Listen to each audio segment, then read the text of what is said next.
guard said to me, as if he had received clearance from air traffic control. I stepped inside. A maid gestured for me to follow her.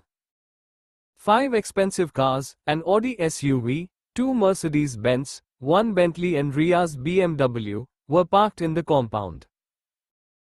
I entered the house, and found myself in a large living room with a shiny white marble floor.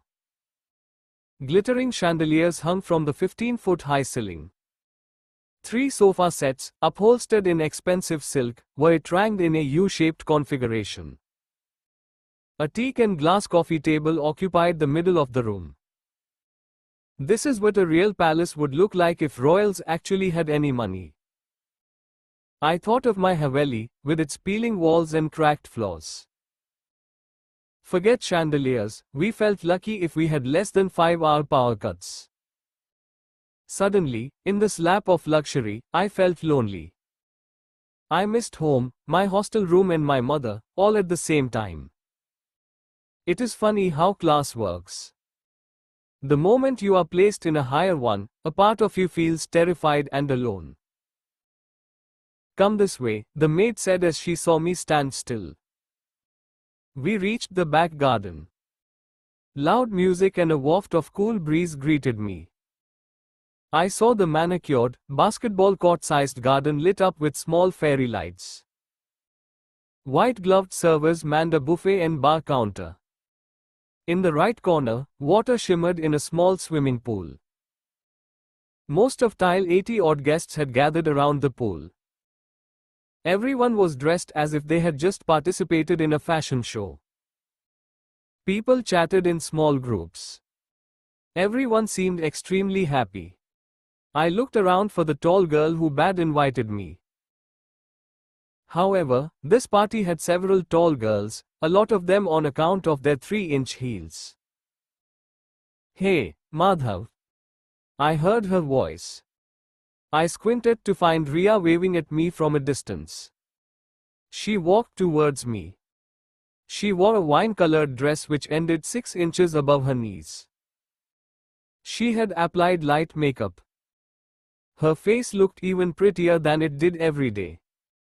She wore dangling diamond and white gold earrings, with a matching necklace and bracelet. She had dark red lipstick on, making her lips appear fuller than usual. I couldn't believe I had kissed these same lips a week ago. She hugged me like she always did. It felt odd to embrace in front of so many people. Why so late? She said. Took a while to figure out the bus routes. I told you I would send the car. You and your ego hassles, she said. Anyway, come. She held my wrist and pulled me towards the crowd. We walked towards the pool where her friends stood. Garima, Aisha and Rachita. You know them, right? Riya said. Yes, from the cafe. Of course, Aisha said. She brushed her hair away from her forehead. The 3 girls wore expensive dresses and giggled at regular intervals for no apparent reason. Riya introduced me to another girl in a black dress. This is Yamini. We were best friends in modern school, Riya said, hugging Yamini. We were. I hear you are the best friend now, my competition, said Yamini, blowing a curly fringe out of her eyes.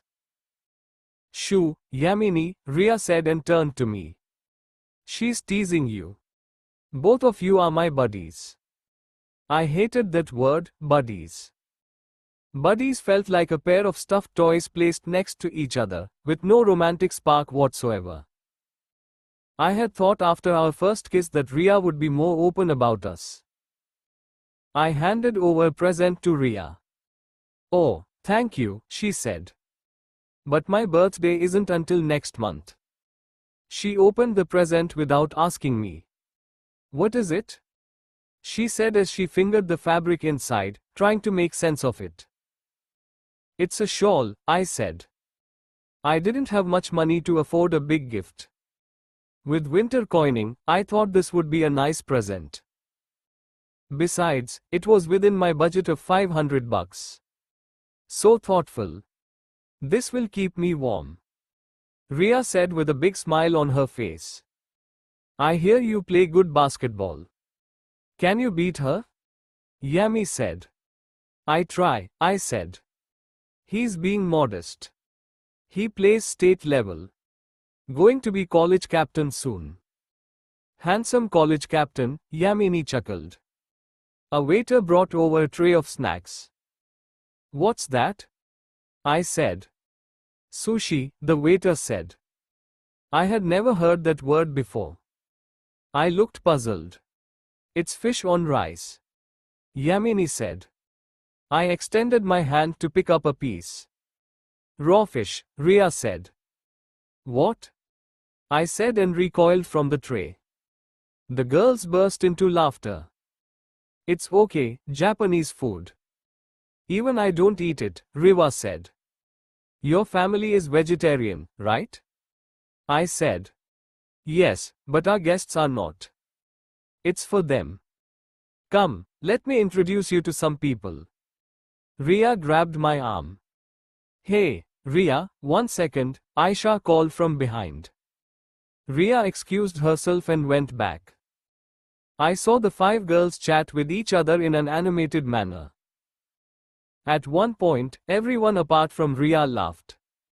She didn't seem to find the joke as funny as the others. Sorry, Riya said as she rejoined me. Are you having a good time? Fancy house you have, I said as we walked to the other end of the garden. My dad's and uncle's house, you mean?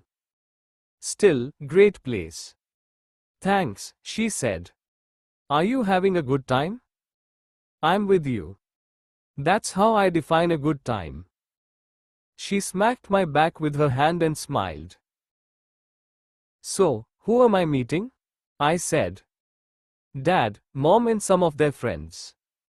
Dad and Mom? I said. Every guy has a fear of meeting his girl's parents. Apparently, there is a scientific term for it, saceraphobia. We reached the bar.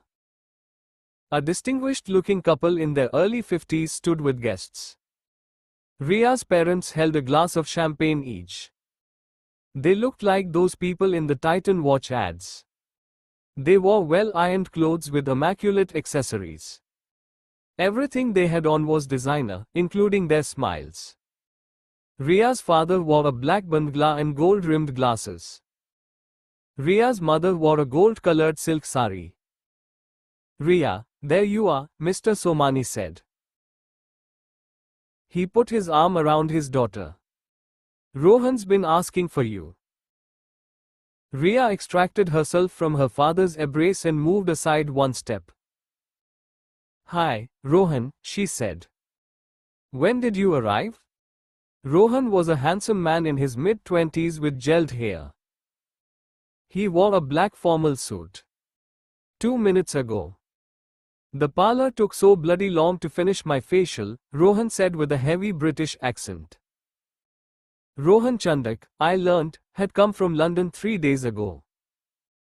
He and his mother were staying at Riya's house for the duration of their 1-week trip. The Chandaks and the Somanis both hailed from Jaipur, family friends for 3 generations. The Chandaks had a hospitality business in London. I presumed, like the Somanis, they were rich. Never mind, young man, Riya's father said and patted Rohan's back. We are so proud of you, beta. Mr. Somani recited the story of Rohan's father who had died 2 years ago. Rohan had taken over the hotel business at a young age and was doing extremely well. Riya and Rohan seemed to have heard the story too many times before and looked embarrassed. Mr. Somani went on for 3 minutes. I checked it against my watch. It's okay, uncle, Rohan said. I just do it to make my mum happy and proud. That's all. Riya's mother stood next to her husband throughout. Like me, she had not said a word. So, at just 24, running 6 hotels in London with 400 rooms, and planning the 7th. So proud of you, son. Mr. Somani repeated, finally ending his tribute. I put on an expression of extreme awe and appreciation, as seemed to be expected of me. Not that my daughter Riya is any less. Let me tell you. Mr. Somani said. Riya interrupted him. Dad. Stop, she said, somewhat rude and abrupt, considering she was speaking to her father. Mr. Somani smiled and let Riya speak. Dad, I want you to meet Madhav, a good friend of mine from college. Riya said. Mr. Somani looked at me. He paused for a second before saying hello.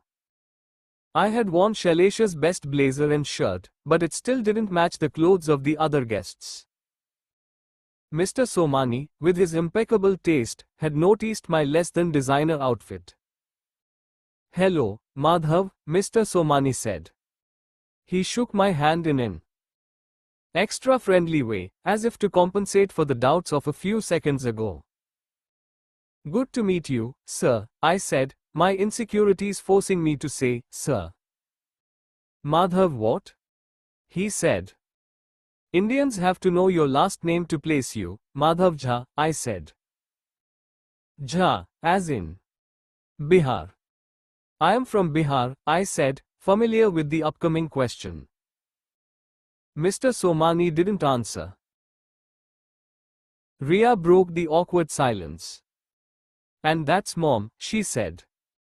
Riya's mother smiled and folded her hands.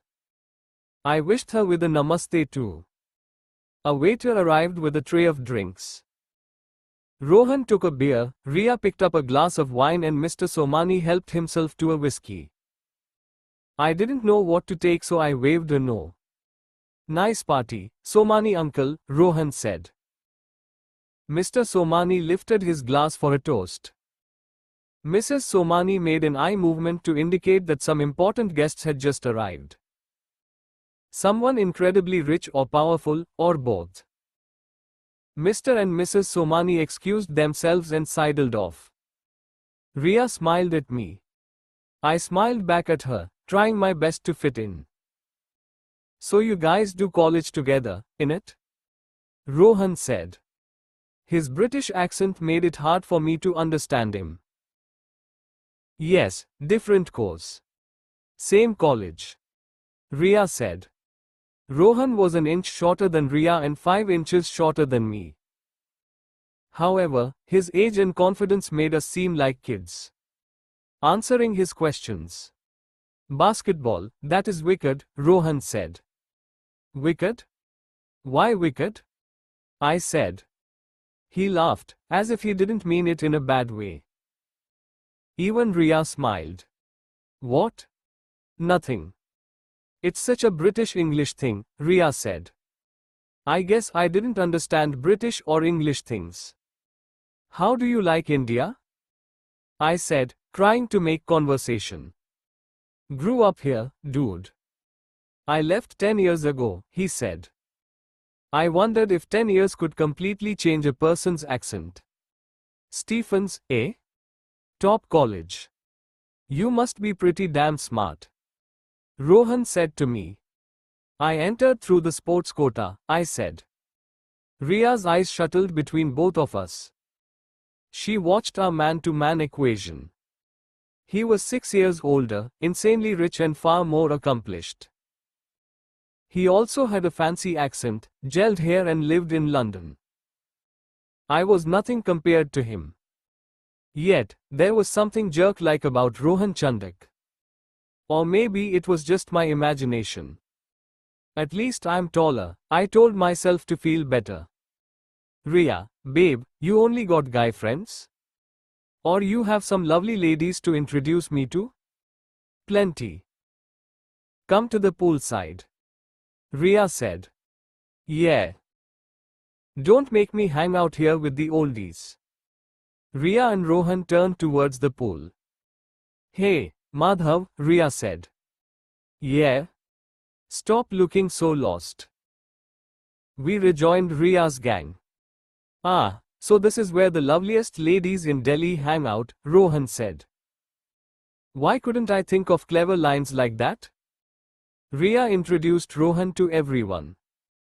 Rohan held each girl's hand for a second, lifted it and said, "A pleasure to meet you," or something like that.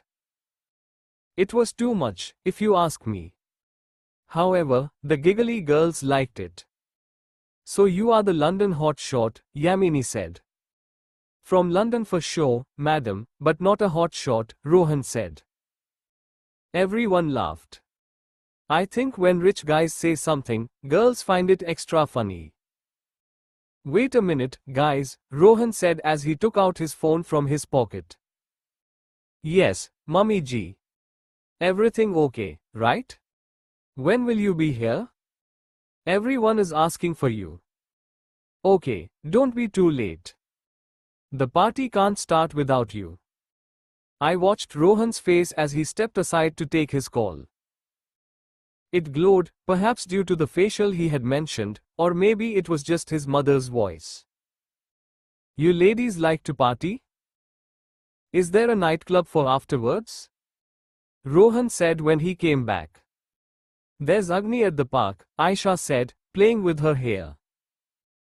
I wondered why on earth anyone would leave such a fancy party and go anywhere else.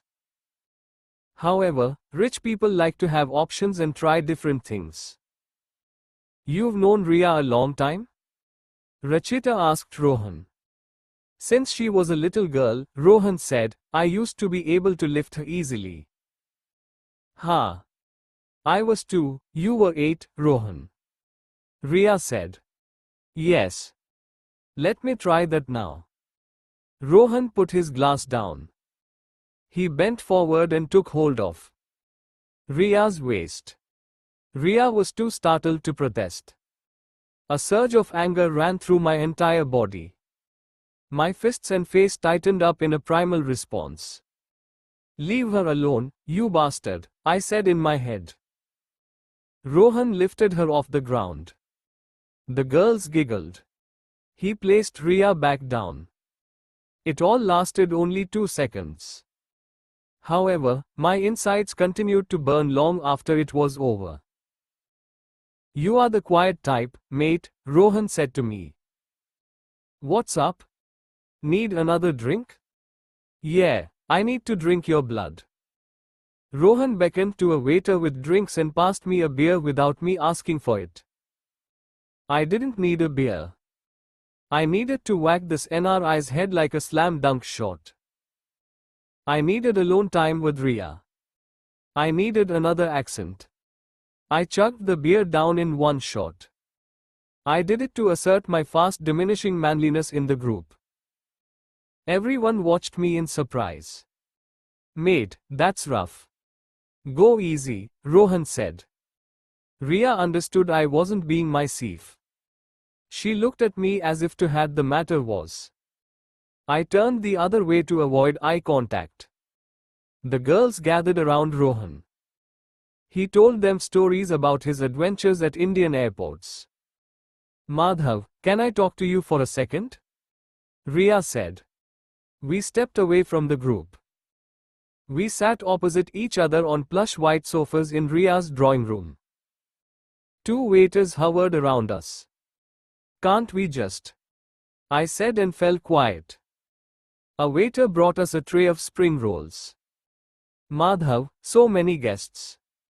How are we supposed to be more private?" "Yeah, fine, I understand," I said. I picked up 2 spring rolls. "Besides, I will see you in college on Monday, right?" she said. I nodded as I ate the spring rolls. A part of my frustration came from hunger. I felt better after the snack. "I understand how you feel. In some ways, even I feel like a tourist at these parties," Riya said. "What? It's not real. All this. I've lived with this fakeness all my life," she said. "And why did you speak to your dad so rudely?" "Did I? Whatever. He's another fake." "Smon Riya. Don't talk like that. You hate it here, don't you?"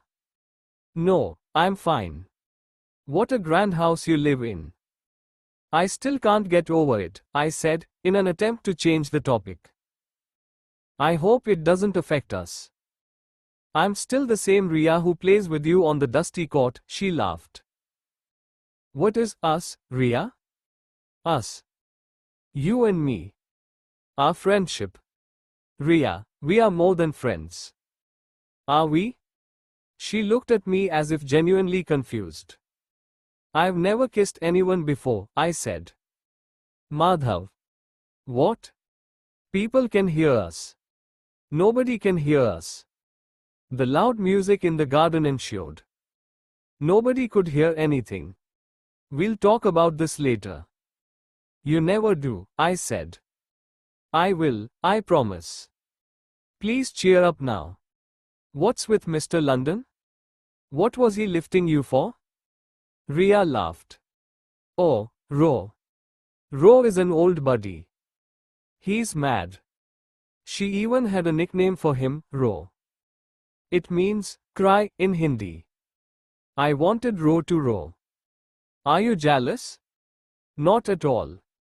Yes, you are. Whatever, let's go back in. She stood up.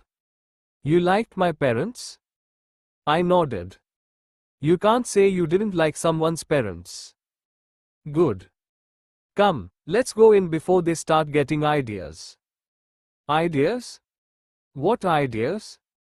I wanted to ask her. We walked into the garden. The music drowned out my thoughts. The younger crowd danced around the pool. Rohan danced with Riya's friends. He called out to us. I wondered if I could pretend to dance and kick Ro into the water. Of course, I didn't do that. I refused to dance. I couldn't embarrass myself in front of this crowd. In Dumarao, we danced like mad people. We played loud music and moved our bodies frantically. Also, men and women never danced together. Here, Rohan danced with each girl for a few seconds.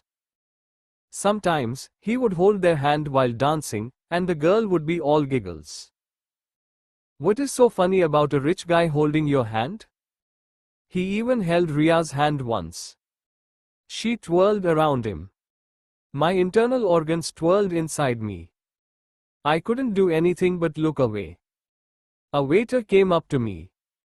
Are you Madhav Jha, sir? He said. Yes, I said, surprised he knew my name. I am from Dumraon, too. Oh, how do you know I am from there? The guard outside told me. Nice to meet you, sir. Feels like I've met someone from home.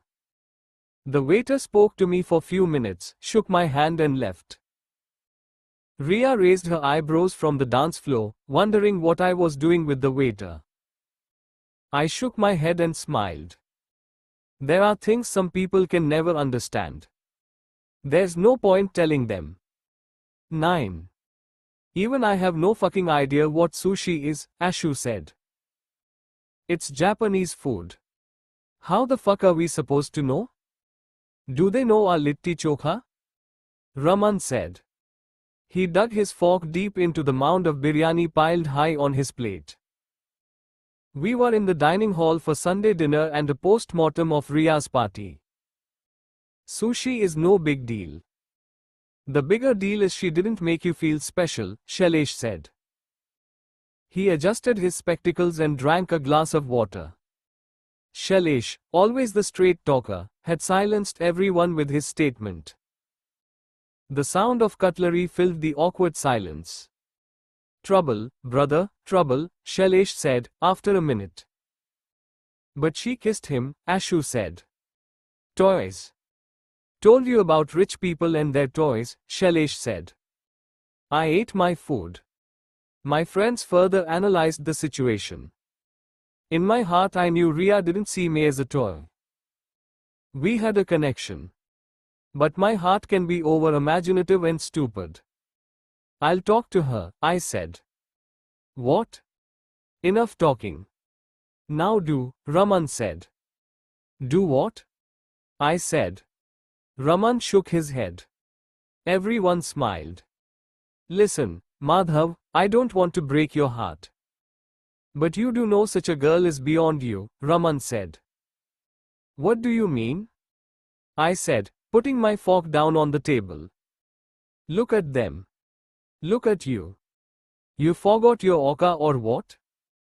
Raman had spoken in a flat, controlled voice. However, it hurt. It hurt like he had taken his blunt fork and jabbed it into my chest. It hurt because he didn't think I deserved Riya. It hurt because he had spoken the truth. Why does she hang out with me all the time? I said. She can have all the rich friends she wants. In fact, she does. You are the new exotic creature in her life. She's bored with everything else, Raman said. Are you always this pessimistic? Ashu said. Only the fat kid supported me. I transferred the gulab jamun from my plate onto his. The statistical probability is low, Shailesh said, in his academic voice. However, my friend Raman should know that love does happen between classes. If this is love, why is she avoiding a relationship? Raman said. He stood up to leave. He had finished his dinner and what he wanted to say. Ashu thanked me for the gulab jamun. Raman has no experience with girls. You are doing well. Take it slow. Everything will be fine, he said. What do you think, Shailesh? I said. Of the four of us, I trusted Shailesh's judgment the most. He topped the class and was the most well-read. Of course, like us, he had little experience with women. He drank another glass of water. Yes, don't rush it. However, don't stall it either, Shailesh said. What does that mean? Ashu said on my behalf. Keep it slow, but keep escalating, Raman said. Escalating? What? How? I said. What's the clearest sign a girl likes you? Shailesh said. She spends time with you? I said. Wrong, Shailesh said and stood up as well. So then? I said. You know the answer. Now do it, Shailesh said and left. What do you want to talk about? Riya said. She had worn a lemon-colored chicken salwar kameez to college that day. We sat under the big banyan tree in between classes. Her hair blew in all directions in the afternoon breeze. Thanks for the party, I said. You are welcome. Like I told you, it isn't really my scene but my parents wanted to do it. Riya, that's your world. It was me who didn't fit in. I can fit in, but I can't relate to it. I'd rather have a meaningful conversation over chai than catered sushi with plastic smiles. How's Rohan? Sorry, Ro, I said.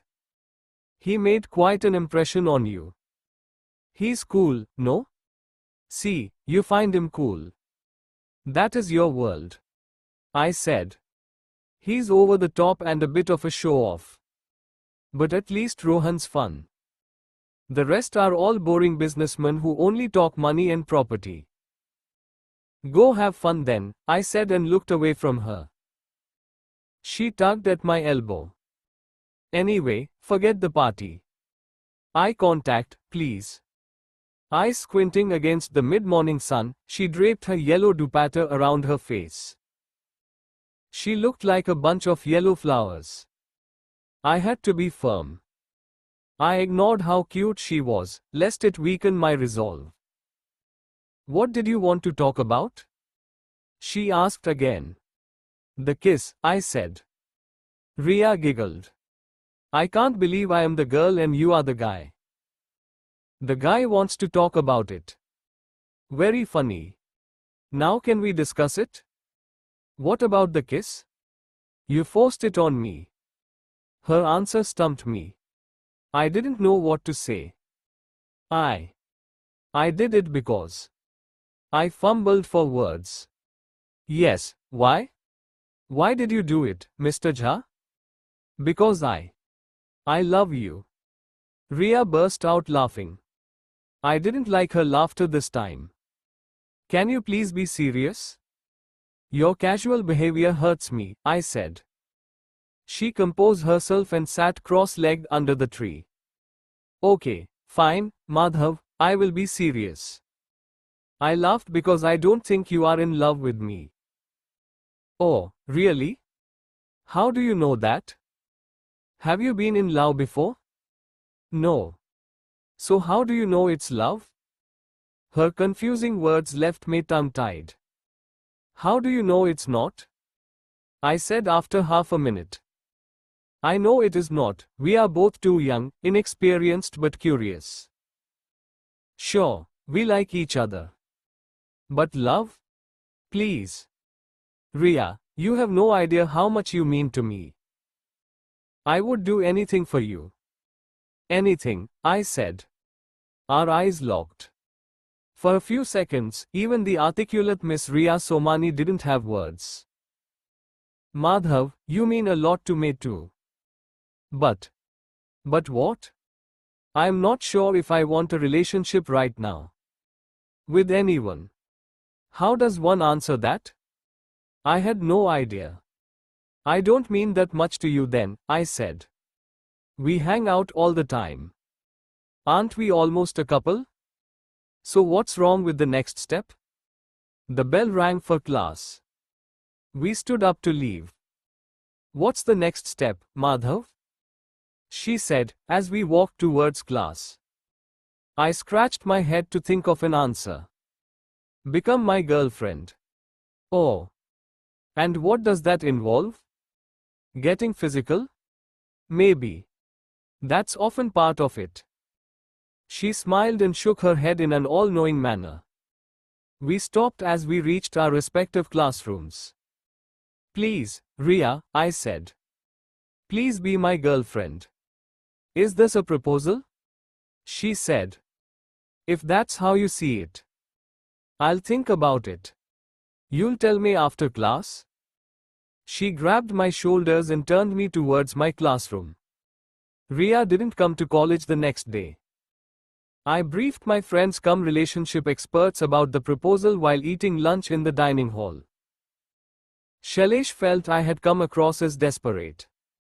Ashu thought I had handled it well. Well, did she tell you her decision afterwards?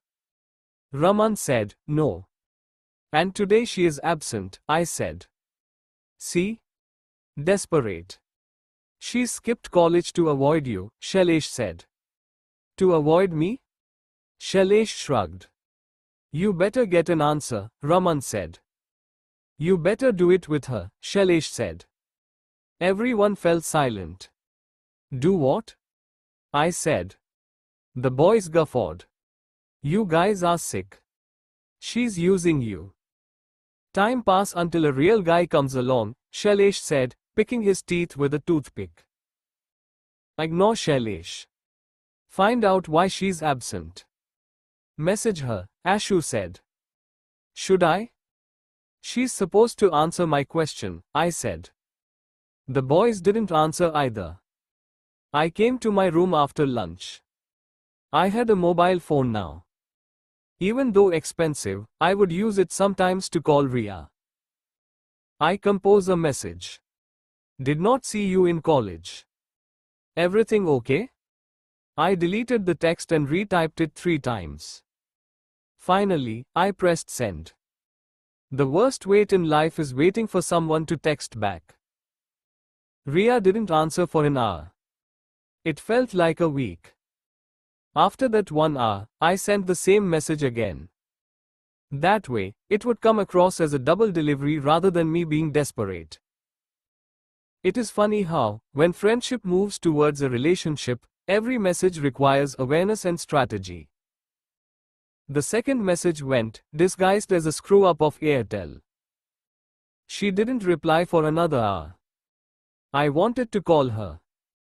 It felt lame. I had proposed to her. The least she could do was give me a reply. I also felt scared.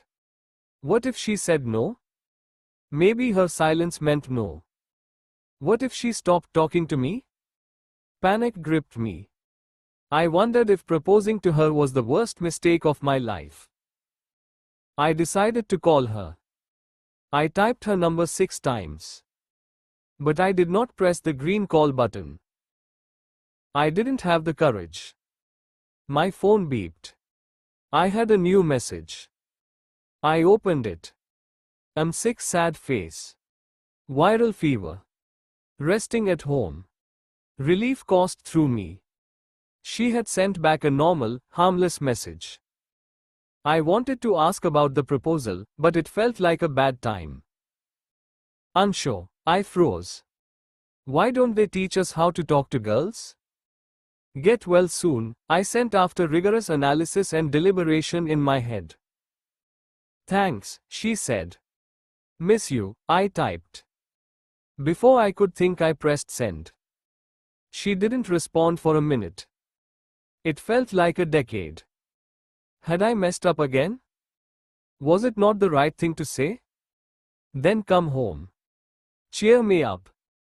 Her message felt like 1,000 red rose petals on my face. I checked my timetable. Damn, I had 4 important, unskippable classes. I couldn't go. See you in an hour, I said. Classes can wait. Love can't. 10.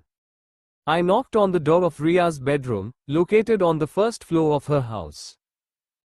Come in, Madhav, Riya said and sniffled, meet your sick friend. She was in bed, leaning against the backrest with her legs stretched out. She wore a white night suit with pink dots all over it. She looked like candy, more cute than ill. Viral fever suited her. Wait. Come back in again. I should sit with a thermometer in my mouth, she said. I smiled and sat on a chair near her bed. How are you feeling? I said. She shifted to the side and bent to look under the bed. She pulled out a guitar. Strumming it once, she started to sing. Terrible, I feel terrible. And I need a hug. I looked at her, surprise. Because I'm sure. That is my only cure. She saw my shell-shocked face and winked at me. Even though she sang as a joke, I loved her voice and the goofy lyrics of her song. You sing well, I said, and the guitar playing is not bad either. Ha ha. I feel terrible. I also sing terribly, she said. No you don't. You're good, I said. She smiled and kept her guitar aside. She spread her arms. What? I said. I said I need a hug. It is funny how women feel they have the right to demand physical affection whenever they want, but men can't. Like a trained pet, I stood up and bent to embrace her. You don't have fever, I said as I held her. Her body felt cold, in fact. I did a few hours ago. I took a nap and now I am better. You are fine. She mock frowned. I am a sick girl. Please take care of me, she said in a baby voice. I took that as a sign that she was in a good mood. I voiced what had been haunting me for the past 24 hours. You didn't answer my question, I said. What? The proposal. Baby, why are you doing this to us? I can say the same thing to you. We locked eyes for a few seconds. I came forward to kiss her. She ducked, and my lips landed on her forehead. What? I said. That was sweet. I like forehead kisses, she said. I gently took hold of her chin and raised her face. Our eyes met again. I leaned forward to kiss her again. She moved her face away with a jerk. What, baby? I said. If she could call me baby, I could too. No. No, Madhav, no. Why not? I don't want to. I'm not comfortable. We did it earlier. Yes, okay, we did. But I thought about it and I don't want to. You don't want to be with me? I didn't say that. Well, are you my girlfriend? No. What are we then? Friends? You allow friends to hold you like this? I had not let her go. She gently moved away. Okay, I'm your half-girlfriend. What? Yeah. I'm close to you. We spend time together. We can have affectionate hugs. But nothing more. Nothing more? What is more? Well, you know what constitutes more. We heard a knock on the door. It's the maid. Can you sit on the chair again, please? She said. I moved back to my seat. The maid brought in a tray with 2 glasses of orange juice. Riya and I took one each. We sipped our drinks in silence. I wondered what she meant when she said, half-girlfriend. Where was my expert panel when I needed it? What were you saying? Half? I said after the maid left. She nodded. She seemed clear on what she had in mind. So we are more than friends? I said. Well, more than just casual friends. But I don't get to kiss you? You are obsessed with kissing, aren't you? Is that all I am to you, a pair of lips? She finished her glass of juice. It left a thin orange mustache on her face. Yes, I wanted to kiss that orange mustache. The maid knocked on the door again. She brought in a giant bouquet. It had 3 dozen fat pink roses with thin silk ribbons tying them together. Wow, Riya said. Who sent these? You? I shook my head. I couldn't afford such fancy flowers. The maid placed the bouquet on the bedside table and left. It's Rohan, Riya said, reading the "Get well soon" tag. Isn't he in London? Yes, but he has contacts here. Are you in touch with him? Aha, my half-boyfriend is already possessive. I'm just asking. Not really. Dad must have told him I'm sick.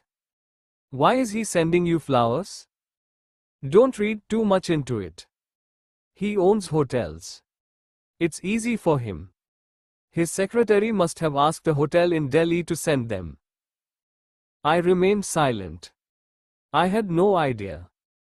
Maybe rich people found it normal to send flowers across continents to other rich people who had viral fever. I stood up to leave. She came to the door to see me off. So, we cool? She said. I nodded. In reality, I didn't know what to say. I needed my friends, like, now. I summoned my expert panel for an urgent meeting. All of us sat cross-legged on the grass lawns outside Rudra. I narrated my conversation with Riya, my failed attempts at kissing her, her frequent hugs and Emily the deal on the table, half-girlfriend. I skipped the flower delivery, though. I didn't want to bring another variable or person into the picture. Half isn't bad. Depends on how you look at it, Ashu said. Half empty or half full. I idly tugged at blades of grass, waiting for everyone in any expert panel to make their opening remarks. Pretty sucky, if you ask me, Shailesh said. Pessimist, Ashu said. Always glass is half empty. No. The half that is missing is pretty vital, Shailesh said. Raman? I said. Raman let out a deep sigh. Fuck, if a girl won't get physical with you, it's a warning sign, he said. Hell, it's more than a warning sign, Shailesh said. It's a fire brigade siren on maximum volume using 1000-watt amplifiers. Don't you get it, Amar Dumarav? She is playing with you. Ashu, you agree? I said. The fat Bihari, always soft and supportive, looked me in the eye. Do you like her? He said. Yes, I said. Do you trust her? I think so. The way she hugged me again and again. Or how she called me home. Or how she sits in her night clothes in front of me. I don't know. It means something, right? What is your gut feeling? My gut is bloody confused. That's why I am asking you guys. An army of intellectual men cannot solve the riddle created by an indecisive woman. My limited experience panel struggled for words. Say no. No half-girlfriend. All or nothing, Shailesh said. All means what? I said. All means she is your girlfriend, in private and in public, Raman said. I pondered over their advice. At one level they made sense. However, when I was with Riya, she also seemed to make sense. What do I do? She asked if we were cool and I nodded. I said. This stuff is not discussed. This stuff is done, Shailesh said. How? Call her to your room. And then? I said. The three boys looked at each other and smiled meaningfully. And then what? I said. Make Bihar proud, Raman said and squeezed my shoulder. 11. We had practiced for less than 10 minutes when she got a stomach cramp. She held her stomach and gestured to stop the game. I'm not fully okay after the viral attack, she said. She walked off the court and sank to the ground. She buried her face in her hands. I need to rest. And I'm a little cold in these. She pointed to her extra small red shorts. They barely covered her upper thighs. You should have told me. We need not have played today, I said. I'll be fine, she said. She removed her hands from her face and smiled at me. It had been a week since my panel recommended taking Riya to my room again. Make Bihar proud, else you don't matter, is what they had repeated to me all week. Today, I had the chance. Hey, you want to rest in my room? I said. Sneak in? I played it cool. Yeah. You rest. Take a nap. I can study, or will even leave the room if you want me to. You don't have to leave your own room. She stood up. She had said I didn't have to leave. It meant she had agreed to come to Rudra. Girls never tell you anything straight out anyway. You have to interpolate and extrapolate their responses to figure out what's on their mind. I smuggled her in again. As I shut the door of my room, I knew my moment of truth had come. Make Bihar proud, make yourself count, I repeated in my head. Riya sat on the bed, legs extended straight. Lie down, I said. I'm not that sick, just need to rest, Riya said and smiled. I see you've cleaned up your room. Well, it's still not as fancy as yours. It's a room in my father's house. How I wish I could stay in a hostel like you. Hey, would you like to change? I said, switching topics. You said you were cold. She had a change of clothes in her rucksack. Where? She said. I can't use the bathroom here. You could change here. Haha, nice try, mister. I meant I could leave the room. Oh, really? Such a gentleman. I had learned to ignore her sarcasm. I shrugged. I'm fine in these, she said. I'm not, I said. Why? Those shorts. They distract me. These red shorts? Well, the legs, to be precise. The legs the shorts are unable to hide. Riya laughed. She took a bedsheet and covered herself. Here. Better, mister? Now what? You want to study? Damn, I had lost my view. Yeah. You'll rest? Yes, Riya said and sniggered. What? Like that's going to happen. Of course it is, I said and turned away from her. I sat on the chair, switched on the table lamp and opened my sociology textbook. Riya sat on the bed. She seemed amused and somewhat stumped at me letting her be. A few minutes later, she lay down on the bed.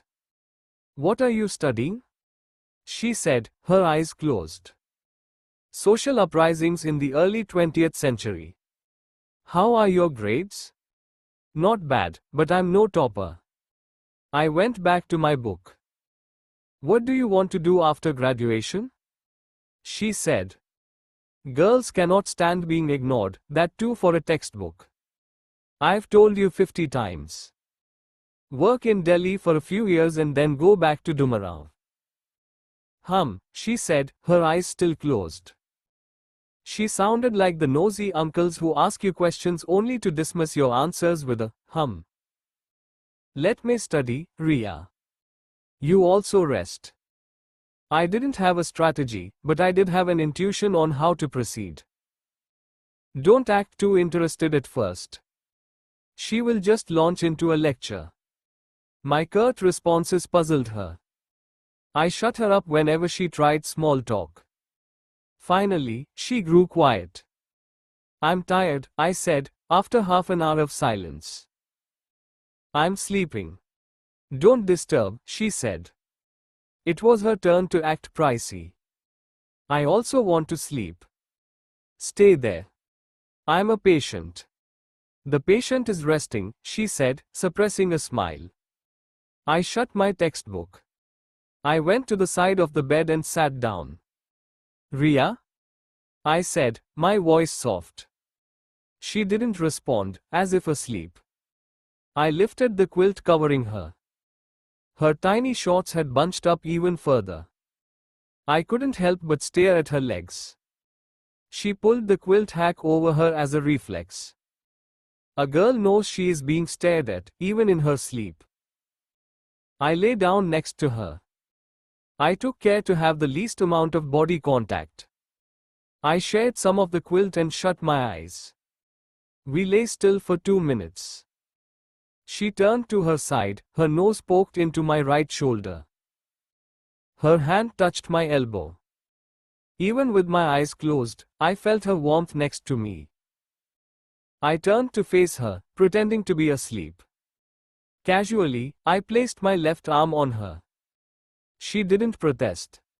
My left hand touched her long hair. Her nose was now buried in my chest and I could feel her gentle breath on me. I slid my hand down her back and moved her closer towards me. She continued to sleep, or continued to pretend to sleep. I placed my leg over hers, my boldest move yet. The smooth bare skin of her leg touched mine. Electric sparks shot through me. I resisted the urge to kiss her. I let my hand slide further down her back. As I reached her lower back, her voice startled me. "Mr. Jha," she said. "Yes, Miss Somani. This is not called sleeping. You can sleep." "Oh, really? How do you expect me to with you all over me?" I laughed. I brought her closer and lifted her face. I tried to kiss her but she turned away. "Control yourself, Madhav," she said. She tried to extricate herself. I didn't let go. "Why?" I said. "That is what we agreed to." "But why?" "Just." "Oh my God, I just felt your." "Madhav, let me go." "Riya, come on. Can you just let me go? You are hurting me." I let her go. She slid to the edge of the bed, away from me. "I want you." "No. Please let me." "No. You have to." "What do you mean I have to?" she said. She sat up on the bed. She glared at me, her posture stiff. However, I was too consumed with my own feelings to cave in at this point. I had waited and played the patience game for too long.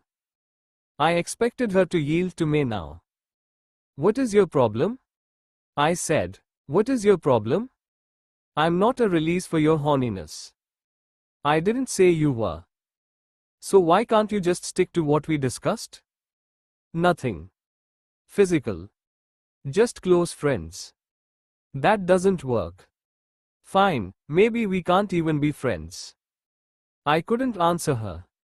I had run out of strategies and clever responses. She stepped off the bed, straightened her clothes and picked up her rucksack to leave. Anger mixed with desire. I grabbed her hand. You can't just play with me. I'm not your toy. Toy? You are using me. Until another guy comes along. Whatever. You are trying to use me. Ruining a perfect friendship. Bye. I pulled her close to me.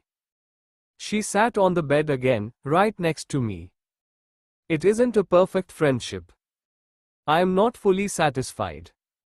She didn't like my answer. I bent forward to kiss her. She moved her face again. Only once. No. Please. I said no, she said, her voice firm. I'm at my limit, Riya. I grabbed her shoulders. Madhav, I haven't seen this side of you. You are using physical force on me. I want to say something. What? Deti hai tu the varn kat le. What? I had said it in coarse Bhojpuri accented Hindi. I had said, make love to me, or leave. Actually, that sounds respectable. If I had to make an honest translation, I would say, fuck me, or fuck off. Hell, even that sounds way better than how I said it. I don't know what came over me that day. Maybe I just couldn't wait anymore. Perhaps I felt insecure and scared. Most likely I am a crass Bihari from Dumraum whose true animal nature had come out. I realized I had spoken filth. I tried to take it back. What the hell did you just say? Nothing. Listen, I released my grip. Before I could collect my thoughts, Riya Somani had collected her belongings and left. She refused to take my calls. She didn't reply to any of my 27 messages. I waited for her at the college entrance every morning. She stepped out of her BMW, ignored me and walked quickly into her classroom. During breaks she surrounded herself with her girlfriends. When I approached her in the cafeteria, she took out her phone and pretended to be on a call. That was a bit much, Shailesh said. I had told my friends about the debacle in my room. They had listened with much interest, hoping for a story with titillating action. Instead, they heard of a total fiasco when I repeated the "deti hai" line I had said to Riya. Even my thick-skinned friends cringed. We spoke filth sometimes, but nobody would ever talk like that to a girl. I, the idiot, had spoken like that to the woman I loved, worshipped, adored and respected more than anyone else on earth. Fix this disaster, rather than focusing on intimacy right now, Ashu had said, his tone irritated. While I had tried to fix it, Riya just wouldn't meet me. Helpless, I had no option but to stalk her. I had to talk to her alone. I swore to myself not to say a word of Hindi, lest it come out crudely again. I did find her alone, finally. She sat in the library, immersed in her textbook, poring over the history of European literature. She wore a red and white salwar kameez with black earrings. Riya, I whispered. She stood up to change her seat. 2 minutes, I beg you, I said. She ignored me. She moved to another table full of students. I couldn't talk to her tete. I'm waiting outside, I said. 10 students looked up at me, startled. Riya continued to read the same page. I waited outside the library for 2.5 hours. When she came out, she saw me and walked in the other direction. 2 minutes, I said as I ran up to her. I don't want to talk to you, at all. Understand? I'll keep following you. Might as well talk. She glared at me and stood still, her hands balling into fists.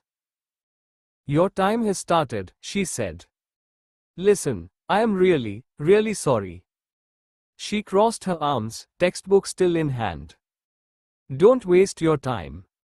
Sorry is not going to work. I didn't mean it. Why did you say it? Do you know how it made me feel? She stared into my eyes. I looked away. Ten a reserved person, Madhav, I have issues opening up to people. I trusted you. And you. She bit her lower lip. I just what? The stuff you said. I may not speak much Hindi, but I do understand it, Madhav, she said and turned her face sideways. Then she said as if to herself, my friends had warned me about you. I just love you, Riya. Yeah, right. Indeed a classy way to show love. I said it in anger.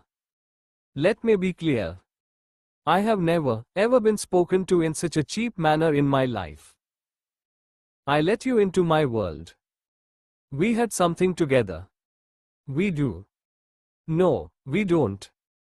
If you could speak to me like that, I wonder how you think of me in your mind. I wanted to be close to you. Never let you go. You said, Deti hai to the, Varun Katle. Does that sound like being close? It's my useless friends, they provoked me. They said, sleep with her or else she'll never be yours. You discussed this with your friends first? Not everything but stuff like, let me go fuck her today. Before I could respond she raised a hand to silence me. I'm going to say something now. Listen carefully. Okay? She said, her voice shaky as she tried to maintain her composure. Sure. 1. Don't ever try to talk to me. 2. We are not friends anymore. I have promised my Trians and myself I will choose my friends carefully. 3. Stop hounding me, it's disturbing. I don't want to tell my parents or the college authorities. Riya. Please go now, she said and folded her hands, as if pleading with me. I took one last look at her beautiful but angry and sad face, the long hair I had stroked, the lips I had kissed once, and turned around. I heard the sound of her footsteps get fainter as she walked away. 12. 6 months later. After my breakup, or half breakup, with Riya, my personality changed. People in college started to call me SSS, or the silent saint of Stephens. I attended every class and sat in the front row. I took notes like a court stenographer. I never asked the professor any questions. I would sit with my friends in the residences but not contribute to the conversation. Initially, they tried to cheer me up. They gave me copies of Playboy and arranged booze parties to help me get over Riya. However, just like their earlier advice, their breakup cures were useless too. The only thing that helped somewhat was basketball. Every time I thought of her, I hit the court. 3 hours of dribbling and shooting temporarily cured my heartache, if only because it left me physically exhausted. Frankly, I went to the courts in the hope she would come to practice. She never did. Perhaps her father had built her a court in the backyard of 100 Aurangzeb Road. Sometimes I lurked in the college corridors, waiting for her class to end. I stood far away and avoided eye contact. I would watch her come out of class, only to disappear into a crowd of friends. Once she did see me. She didn't smile or turn away. She didn't even look angry. She didn't react at all. It killed me. If she had come forward and slapped me or yelled, I would have been okay. However, she looked right through me, as if I didn't exist. Nights hit me the hardest. I couldn't sleep. I lay on the same bed where I had messed it up with her. The same place where I had spoken like a Bhojpuri movie villain. I wished I had a time machine to undo my actions. I didn't want a time machine to predict the stock market or buy property cheap. I only wanted it to unsay that sentence. I had said it in a combined state of horniness, bravado, and stupidity. Well, it is also the state in which men are most of the time. I tossed and turned. I couldn't sleep. I bounced my basketball on the room's wall back and forth until the student in the adjacent room shouted curses. I studied my course books to distract myself. I found books in the library on psychology, relationships, and law. Through these, I tried to figure out women. Either the English was too tough or the books gave contradictory ideas. I ended up being more confused than ever. Women like to nurture and have long-term relationships, one study said. However, I had wanted exactly that. So why did the study fail to explain this? Anything I read about women in newspapers, I connected with Riya. If an actress gave an interview saying she was moody, I nodded and felt that, yes, even Riya was moody. I had to get this girl out of my head. I couldn't. A few months later, it was my birthday. I sat with my friends in the cafeteria. As luck would have it, Riya entered at the same time with her friends. My friends wanted to see if she would wish me. They started singing, "Happy birthday to you, Madhav," even as I cut a mince cutlet. The girls noticed but ignored us. Riya didn't even flinch. My heart crumbled like the mince cutlet. You're lucky. It's best such an insensitive girl is out of your life, Raman said. One afternoon, after college ended, I was sitting outside on the main lawn. Students turned their gaze to the main gate as a car entered the college. It was a beautiful car. It looked expensive even from 20 meters away. It's a Bentley. Costs over 2 crores, a boy sitting close to me told his friend. A young man stepped out of the car.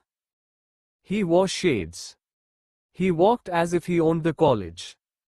Riya Somani emerged from the main building and walked towards the Bentley. I stood up and walked towards the driveway. I ensured I could not be seen. Not that anyone was interested in me.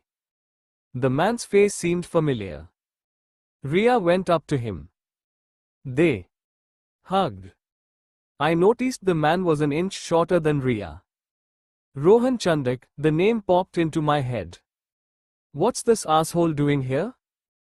It's amazing how quickly the mind switches from figuring out a situation to commenting on it. I had no idea why Rohan had come to college.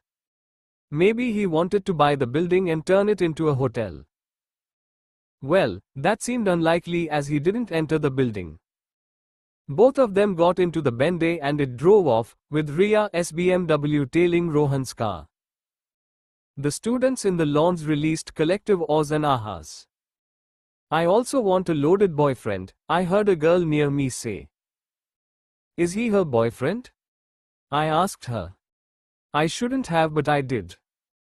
Like I'd proved earlier, my impulse control is rather weak.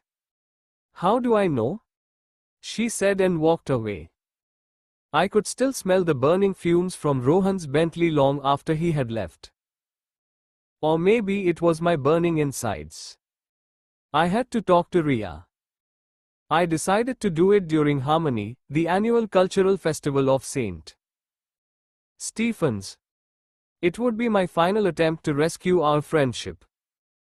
The festival had various cultural competitions such as choreography, music, debates, and treasure hunts. Students, including the day skis, stayed in the college until late at night. Riya had already won the music competition in the solo English vocals category. She was also taking part in Western choreography. I took my place in the audience early, sitting in the front row facing the makeshift choreography stage on the front lawns. Boys from all over Delhi University had gate crashed. They sat at the right vantage points to ogle at the St. Stephen's chicks. Some of these boys resembled men back home. They spoke loudly in Hindi. They whistled every time a pretty girl came on stage. Stephanians, of course, hated all this. We were way too dignified to express our lecherous feelings in such a public manner. We ogled nonetheless, but in a dignified way. A dozen girls wearing pink tights and silver grey tops came on stage. Riya, the tallest amongst them and the easiest to spot, stood in the center. Stage lights changed colors. A commentator spoke in a husky, self-important voice. He spoke about evolution and how all life emanates from nature. It is stuff that sounds profound when you hear it but is total bullshit when you look back and think about it. Riya's lean frame, athletic body and stunning looks meant most men had their eyes on her.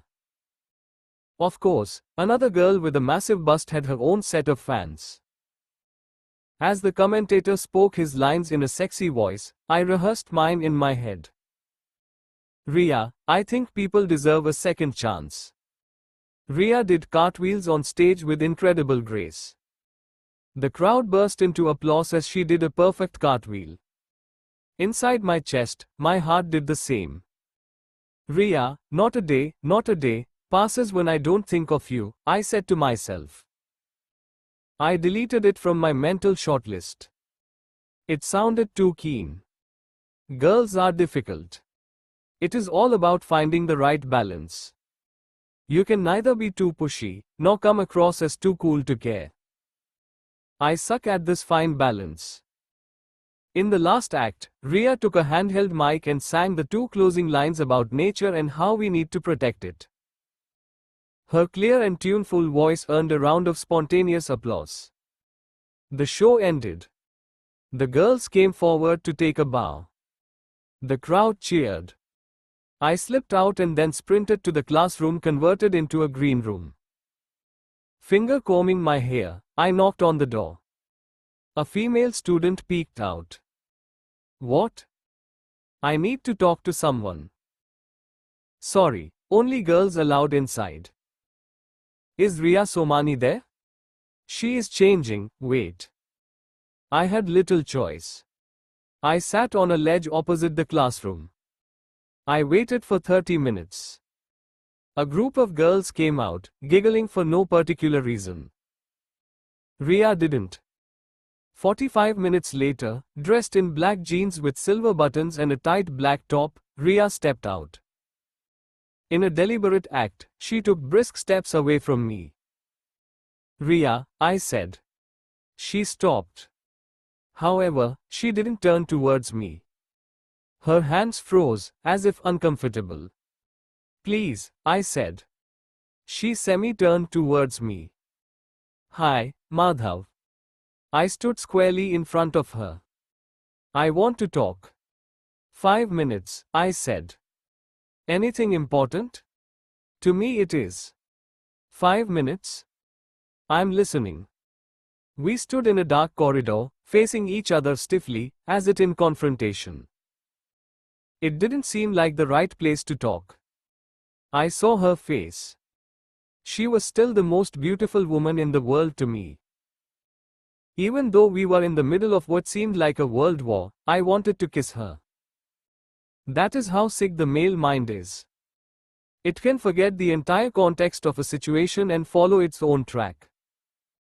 I said I'm listening, she said. I flushed out the sick thoughts front my mind. Not here. Somewhere private? Oh, really? She said. I realized it had come out all wrong. Sorry, not like that. Somewhere we can sit, face to face. And it isn't so dark. The cafe? She said. Now? It's packed with the do crowd. You won't get a table. Listen, I have plans. I have to go, she said. Okay, the cafe then. Fine. We walked to the cafe. As expected, lines to enter extended all the way outside. It is crowded. Is it okay if we talk in my car? She said. I looked at her. She seemed to have calmed down a little. Yeah. The driver will be there, right? I'll send him away. Actually, let's go to the car.